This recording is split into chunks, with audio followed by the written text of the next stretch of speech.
Koers. Koers is die verhouding van hoeveelhede wat verskil in hulle tipe meeteenheid, maar wat verband hou met mekaar. Ons sê koers is die hoeveelheid van een eenheid per, en die per se teken is die skuinstreep, per hoeveelheid van die ander eenheid. Om dit maklik te maak wanneer ons bewerkings doen, stel ons dit as 'n breek voor. Hoeveelheid van die een eenheid bo die lyn en die hoeveelheid van die ander eenheid onder die lyn. Ons wil koers uitdruk as 'n eenheidskoers. Eenheidskoers is waar die hoeveelheid onder die lyn gelyk is aan 1. Ons het die hoeveelheid van die een eenheid op slegs 1 van die ander eenheid. Ons voorbeeld: jy koop 5 groot pakke lekkers vir R150.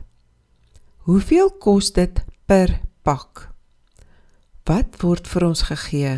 5 pakke lekkers, dit kos R150 en daar word gevra wat kos 1 pak lekkers.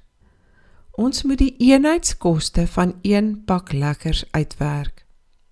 Kom ons skryf dit as 'n koers neer. Hoe lyk koers nou weer?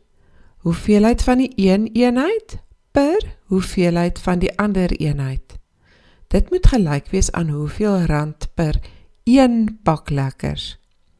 5 pakke lekkers. Waar gaan ons dit sit? Moet dit bo of onder wees?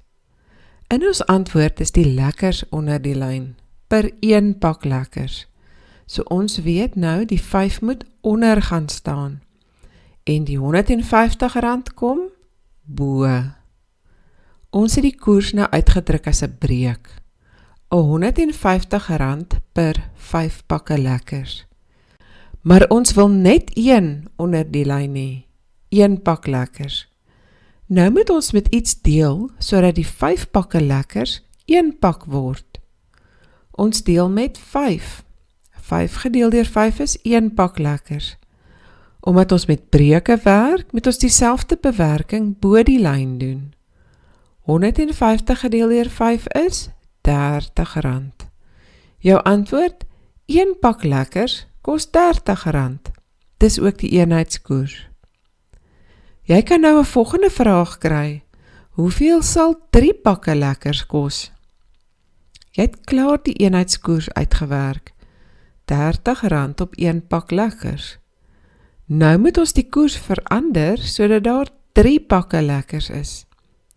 Hoe verander ons die 1 na 'n 3? Ons moet met 3 maal. Omdat ons met breuke werk, moet ons dieselfde bewerking aan die bokant doen.